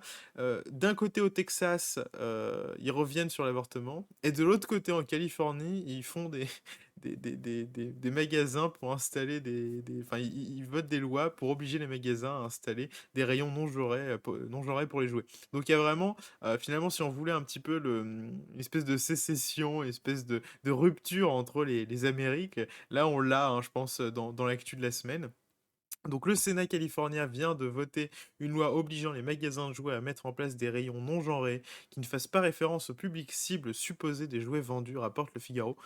On n'arrête pas le progrès, donc c'est un article de valeur, hein, donc évidemment il y a un petit parti pris, surtout quand il a le pouvoir législatif de son côté. En Californie, terre d'asile par excellence de la pensée woke, le Sénat vient de voter une loi obligeant les magasins de jouets à repenser leur mise en rayon. Désormais, détaille le Figaro, les gérants dans ces grandes surfaces spécialisées auront l'obligation d'installer des rayons non genrés par magasin. Rayon non genré, Kesako, l'élu démocrate à l'origine du texte, s'est expliqué dans un communiqué de presse: nous devons arrêter de stigmatiser les enfants et de les mettre dans des cases en leur disant ce qu'ils devraient aimer en vertu des stéréotypes de genre d'un autre âge. Donc voilà, les stéréotypes du genre pour des gamins de 5 ans, 6 ans, tout ce que tu veux. Bon, je sais pas, est-ce qu'il y a quelque chose à dire là-dessus? Je trouvais l'actu insolite, hein, encore une fois. Moi, si je parle bad woke pendant une semaine, je me sens mal, tu vois. J'ai besoin de ventoline. Donc, qu'est-ce que t'en penses? Bah, plusieurs choses. Déjà, c'est une négation des réalités biologiques qui font que euh, les garçons sont plus attirés par certaines choses et les filles par d'autres. Alors, il peut toujours y avoir bien sûr des cas où une fille va être attirée par des action man, etc., ou inversement. Mais je pense que malgré tout, en fait, voilà, la gauche croit toujours que la société, en fait, va avoir une influence sur, tu sais, les individus. C'est-à-dire que Ouais, constamment, c'est la société qui détermine les individus. Alors qu'en réalité, non, il n'y a pas que la société, il y a la biologie, il y a l'éducation, il y a tout un tas de choses qui influent. Et moi, je pars du principe que dans ce cas de figure-là, c'est la biologie qui influe le plus, tu vois, sur ce type de considération. Donc, en fait, après qu'il y en ait qui fassent le choix dans leur magasin, bon, moi je suis contre, personnellement, mais on va dire, tu es entrepreneur, tu as ton magasin de jouets, tu décides de faire un rayon comme ça. Je dirais pas t'en empêcher, c'est-à-dire que tu as ta libre entreprise, tu fais ce que tu veux, si tu as envie de faire un rayon non genré, je sais juste que j'irai pas acheter mes jouets chez toi pour mes gamins, quoi. Ça, c'est une ouais, certitude. En tous les cas, si c'est ton délire, c'est ton problème. Moi, ce qui m'inquiète, c'est-à-dire que là, il y a une volonté d'obligation pour que les magasins de jouets mettent en place ces rayons-là. Donc, c'est-à-dire qu'on ouais. est à un autre degré. C'est pas, moi, ce qui m'inquiète avec la Californie, c'est que, tu vois, il y a les délires woke, on les connaît, c'est bien, on se fout de leur gueule, etc. Euh, cool, cool, tu vois. Mais le souci, c'est que là, il y a une volonté de légaliser et d'institutionnaliser toutes ces idées-là. Et Et c'est une ça, c'est volonté totalitaire, parce que là, on passe par de l'obligation, et puis au final, ça rentre totalement dans ce que propose la gauche de manière générale. C'est-à-dire que, on va dire, la droite, c'est finalement s'accommoder du réel et faire en sorte de vivre avec, et voilà, de l'accepter. La gauche, c'est de le changer. Et là, on s'amène à des changements qui sont problématiques, puisqu'on veut changer la biologie, on veut nier la biologie et la nature humaine. Donc, dangereux. En plus, c'est des phénomènes de mode. Douglas Murray l'a démontré dans son ouvrage La Grande Déraison que des fois, c'est plus le choix des parents. J'avais vu un reportage, il me semble que c'était Bernard de la Villardière pour Enquête exclusive, c'était mhm. sur la Californie, où on voyait une mère qui maquillait son gamin. En fait, on avait l'impression un garçon, hein, on avait l'impression que bon, c'était la mère qui voulait se taper son délire, quoi, avec le gamin dans Ouais, tout ça. Forcément, le gamin aimait mettre des jupes, mais on avait l'impression que c'était la mère qui l'avait bien lobotomisé avant pour lui faire dire que. C'est-à-dire, un enfant, c'est une éponge. mhm. Un enfant, tu peux le modeler complètement à ton image, complètement à ce que tu veux faire de lui. Attention, ça ne veut pas dire que tu vas pas avoir un retour de boomerang compliqué plus tard, mais en tout Ouais, cas, un enfant absorbe tout ce que tu lui dis. Donc, un enfant, quand tu vas lui dire, d'autant plus quand il admire ses parents, quand il les aime, puisque les enfants sont adorables pour ça, c'est-à-dire qu'ils aiment toujours leurs parents et ils les suivraient partout, tu vois. Donc quand tu tu as une mère de famille qui est pour un enfant ce qu'il y a de plus l'autorité suprême, quoi. C'est-à-dire qu'un enfant, qu'est-ce qu'il a autour de lui? Pas grand-chose. C'est-à-dire que la conception de l'État, il ne la comprend pas, il n'a pas des bases philosophiques, donc pour lui, il n'a pas des bases théologiques, donc ce qui fait que son Dieu, c'est sa mère et son père, quoi. Ouais. Donc quand ta mère et ton père qui vont par exemple te dire, oui, mais tu sais, tu es né homme, mais en réalité, c'est des conceptions étranges avec tout ça. Le gamin, il va dire, ok, de toute façon, on peut citer celui qui avait théorisé la théorie du genre, qui avait donc Mais pris c'est un garçon. qui a justement pris son fils pour faire l'essai, en fait, et son fils s'est suicidé à 21 ans, je crois. Son fils, c'était le fils d'amis à lui, en gros, OK, qui en fait, donc encore il plus a glauque. un garçon, donc il était né garçon, il a obligé un petit peu à devenir une fille. Malgré tout, il s'est marié avec une femme à 27 ans, je crois, à peu près dans ces eaux-là, et il a fini Mmh. par se suicider Ouais, c'est parce que ça. il avait le cul entre deux chaises, quoi. Donc c'est une théorie qui pour moi est dangereuse. C'est une théorie qui en plus entraîne, parce que la première étape c'est quoi? C'est ok, on va te faire jouer avec, par exemple, je sais pas, t'es un garçon, on va te faire jouer avec des Barbies, mais en fait au-delà, on va te dire, on va t'inculquer, on va t'inoculer l'idée que t'es une fille en fait. Parce Ouais, que ouais. et tout, les gamins, ils vont pas croire en ces conceptions de. Les gamins peuvent être très pragmatiques en réalité. C'est-à-dire qu'il y a un pénis, il y a des vagins, à un moment donné, il n'y a pas mille trucs, quoi.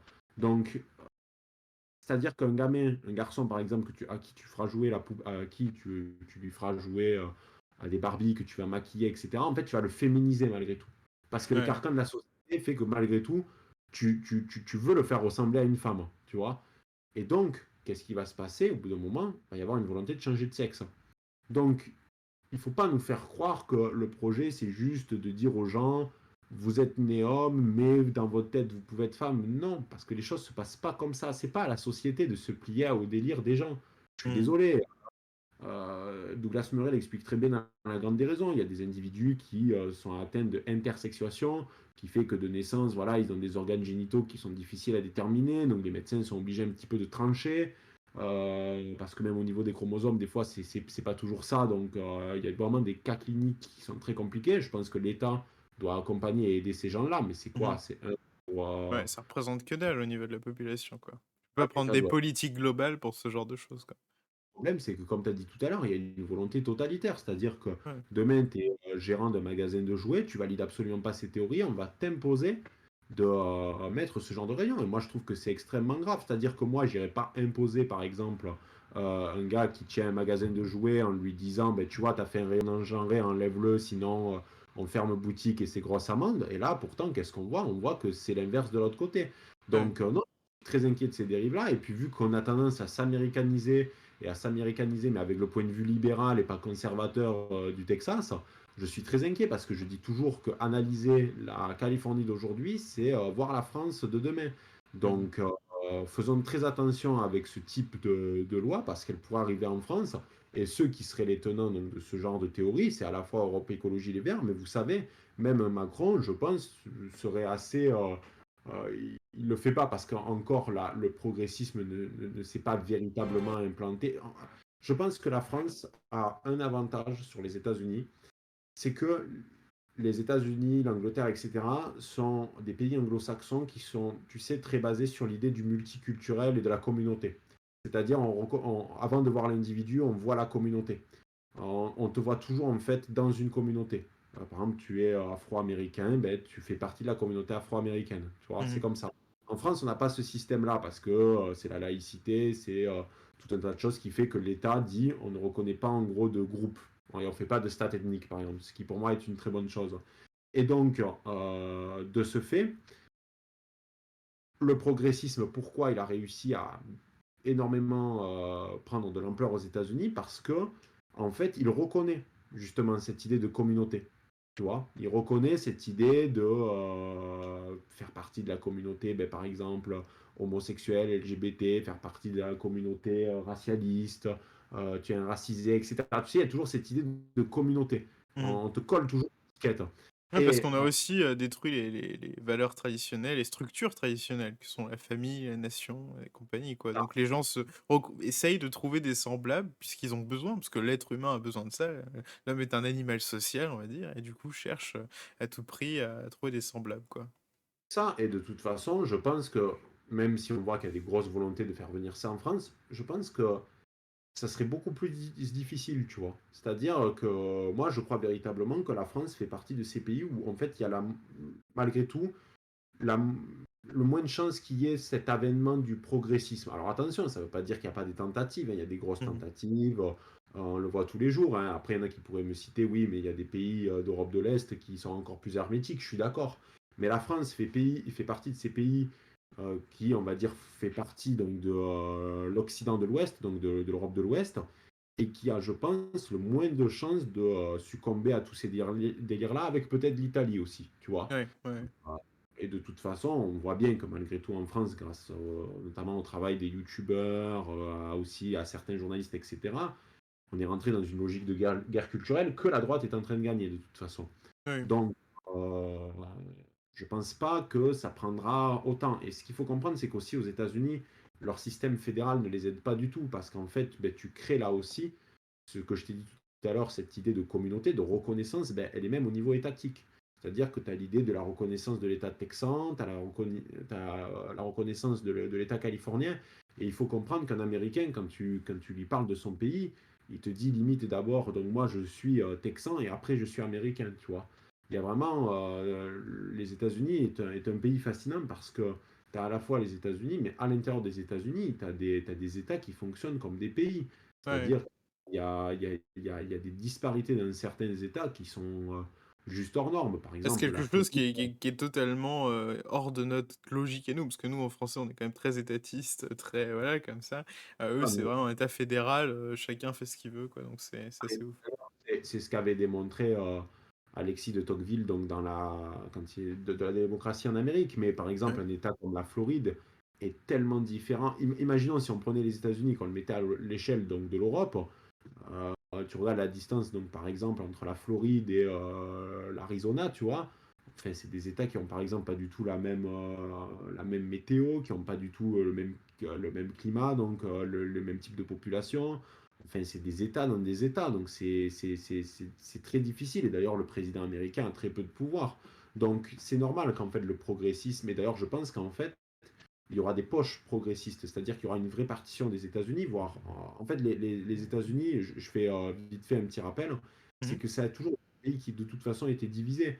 La guerre de sécession, c'est pas si loin que ça en fait à l'échelle de l'histoire américaine, et ça a profondément divisé le pays. Et encore aujourd'hui, on retrouve les stigmates de toutes ces questions-là. Donc, moi je pense que dans les années à venir, on va avoir des États qui vont être, on va dire, les États progressistes à outrance, mais vu que c'est une négation constante du réel, il va y avoir des grosses problématiques à tout ça.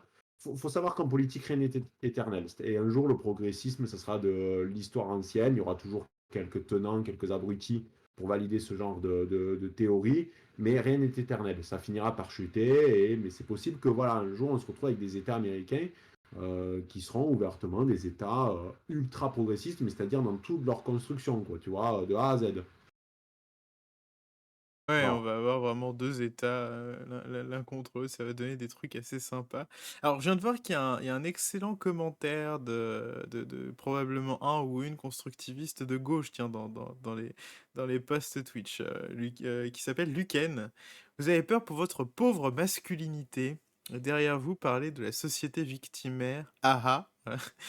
Structure traditionnelle, la nation, comme si elle n'avait pas de temporalité dans l'histoire de l'humanité.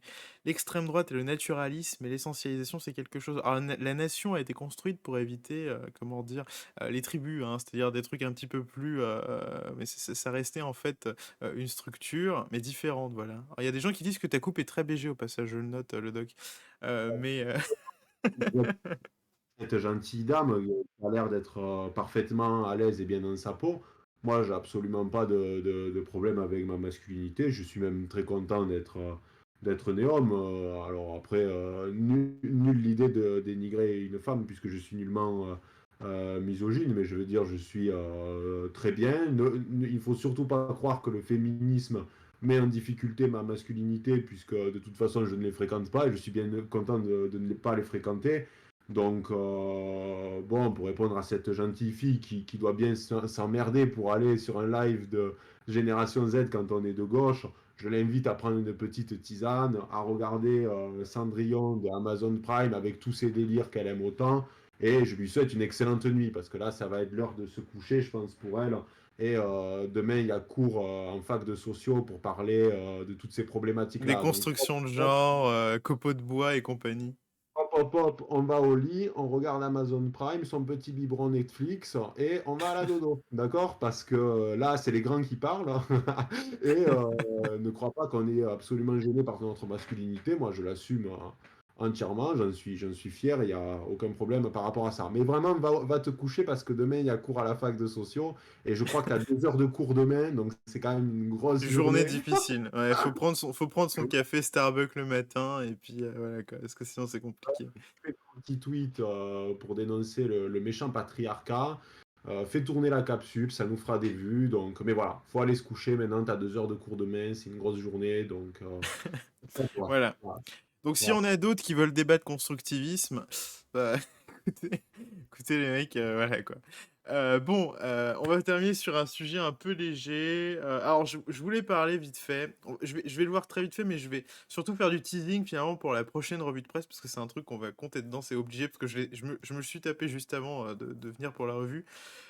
Donc là, dans un premier temps, moi je voulais des cages de foot. Un écolier se rebelle contre les cours de récré dégenrés des Europe Écologie Les Verts. Donc on continue dans le délire woke.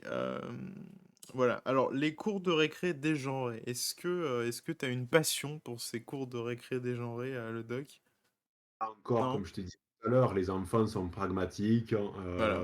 Il a Il y a fait un preuve moment. de bon sens, le gamin voulait jouer au foot. Il a mis en difficulté le maire, d'ailleurs, ce qui est quand même assez... Parce que la vidéo tourne, hein, je vous invite à la retrouver sur Twitter.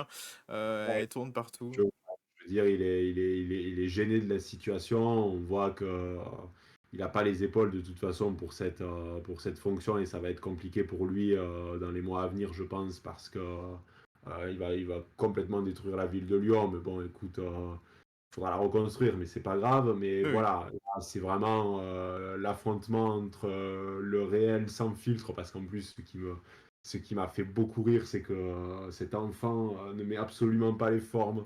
C'est-à-dire, il prend le micro, il n'y a même pas bonjour, bonjour monsieur le maire, c'est vraiment moi je voulais des cages, là j'ai Moi, je des. voulais des cages, pourquoi on peut plus jouer au foot, bordel? Il dit il y a des je sais pas quoi là-bas, c'est quoi des copeaux, ouais, voilà, ça m'intéresse pas. En plus, il y a les petits rires donc de ses camarades en mode oh regardez, Ouais. Mathieu, il est en train de mettre en difficulté le maire de Lyon, donc c'est du caviar cette vidéo, hein. Je me suis régalé hein, véritablement, hein. Donc voilà, c'est juste en fait la confrontation entre le réel, pragmatique, froid, mais qui est juste en fait de l'ordre de la logique, et un père qui est dans ses fantasmes et qui fait les apprentis sorciers, tu sais, Ouais. à peau de bois. Donc voilà, c'est risible, c'était une très bonne vidéo, on veut plus de vidéos comme ça même, tu vois. Oui, oui, tous les jours on en veut. Et donc petit teasing pour la prochaine revue de presse. J'ai regardé cet après-midi en intégralité, mais j'ai pas pris le temps de faire des cuts ou de faire des trucs pour préparer un petit peu l'émission, mais promis pour la semaine prochaine on le fait. Revivez le premier débat entre les 5 candidats à la primaire écologiste, ça avait lieu aujourd'hui. Mhm. L'événement de la semaine, non mais l'événement même de l'année j'ai envie de dire. J'ai passé 1 heure et demie entre le pleur et le rire. Encore une fois, il y avait des trucs sympas. Sandrine Rousseau, alors vraiment, il faut que Sandrine Rousseau passe. Il faut que Sandrine Rousseau aille aux primaires, puisque je pense que si... donc voilà, si vous êtes sympathisant ELV, si vous avez, comme de nombreuses personnes, été vous inscrire sur le site d'Europe Écologie Les Verts pour voter Sandrine Rousseau, ce qui est une excellente chose, ça coûte 2 euros, hein, mais ça vaut tout le plaisir du monde. La retrouver en débat avec Éric Zemmour sur un même plateau, je pense qu'il y a moyen qu'on se fende la gueule. Voilà. Je pense que rien que pour ça, il faut que Éric Zemmour soit candidat, évidemment, mais il faut que Sandrine Rousseau passe. Voilà. Éric Piolle, tout ça, finalement. Vous connaissiez Éric Piolle, on l'a tous entendu, le maire de Grenoble, etc. Mais, mais Sandrine Rousseau, c'est le niveau supérieur, voilà. Donc n'hésitez pas, si vous êtes sympathisant ELV, que vous, comment dire? Que vous contribuez, comment dire? Que vous êtes d'accord avec la charte des valeurs des écolos, comme beaucoup de personnes, eh bien, n'hésitez pas à voter Sandrine Rousseau. Voilà, c'est une excellente chose. Il faut que Sandrine Rousseau passe, voilà, pour le bien de la France, pour le bien du débat et du divertissement. Voilà, donc la prochaine fois, promis, je vais faire des cuts parce qu'il y a des moments qui sont vraiment très sympathiques et on discutera, je pense, des mesures défendues par ces candidats, ces 5 candidats à la primaire écologiste, Donc, on va, parce que c'est sympa. Comment? je sens qu'on va rigoler, hein. Ah, je pense que c'est prometteur, non, franchement, il y a du gros level. Ah, je vois que Corsini a mis le lien pour les primaires écologistes. Je n'incite à rien, évidemment, vous n'êtes pas des écolos, mais si demain vous découvrez une tendance écolo, Sandrine Rousseau. Sandrine Rousseau, c'est tout ce que j'ai à te dire. Je suis infiltré. Voilà. Bon, en tout cas, je pense qu'on va terminer là-dessus, sur ce petit teasing. Et j'espère que vous avez passé une bonne soirée, que vous avez apprécié la revue de presse. Comment ça va, Doc? Est-ce que tu as passé une bonne soirée, toi bien? Très bonne soirée, c'était top. Faut que les viewers sachent qu'on va en plus commencer à faire les lives sur YouTube aussi. C'est Peut-être ça, faudrait leur exactement. dire. Donc on va se diversifier, c'est-à-dire qu'il y aura l'émission donc toujours sur Twitch, il y aura l'émission sur YouTube également qui sera en même temps pour ceux qui préfèrent l'interface YouTube, etc. Que dire de plus que donc ben, l'émission va peut-être à terme se professionnaliser aussi un peu plus. On va être encore plus, on va dire, investi donc dans ce format-là. Donc j'espère que ben, ça vous plaira parce que Jean fait du très bon boulot à ce niveau-là et il a beaucoup d'idées pour la suite. Donc vraiment, ne lâchez rien. J'invite aussi aux viewers, s'ils ont envie, à ne pas hésiter, si par exemple ils ont des comptes, etc., s'ils ont des comptes par exemple Instagram ou autre, à partager donc des capsules qui seront, on va dire, mises sur Génération Z, Mhm. etc., à les mettre en réel, etc., pour voilà, faire diffuser un petit peu tout ça, pour faire diffuser toutes ces capsules, parce que c'est une émission qui est vouée à monter vu les mois à venir. Donc vous êtes les premiers qui ont pris leur place dans le train, mais donnez la possibilité à d'autres de venir et vous allez voir que ça va vraiment prendre de l'ampleur très rapidement. Je ne sais pas ce que tu veux rajouter, Jean, à ce que j'ai dit, mais je pense que tu es d'accord. Oui, oui, oui, absolument. De toute façon, on a commencé à diffuser des petites capsules cette semaine. J'imagine que vous les avez vues notamment sur le compte Instagram et le compte Twitter de Génération Z. On va continuer. De toute façon, la revue de presse a une belle dynamique. C'est un contenu qui fonctionne et qui plaît à beaucoup de gens. Donc, enfin, qui semble vous plaire en tout cas, hein, à moins que vous mentiez collectivement, mais je doute fort de ça. N'hésitez pas à rejoindre le doc sur les réseaux, évidemment, sur son YouTube. Alors, je vois que Corsinu a mis ton lien à Linktree, donc c'est parfait. Et à nous rejoindre évidemment sur TikTok, Facebook, Twitter, Instagram. N'hésitez pas à nous suivre sur Twitch, évidemment. Il y a le petit bouton en haut à gauche. Et on vous souhaite une excellente semaine et on vous dit à la semaine prochaine, tout simplement, à dimanche prochain. À dimanche prochain. À Ciao, plus ciao tout tard. le monde. Salut tout le Très monde. bonne. Ciao.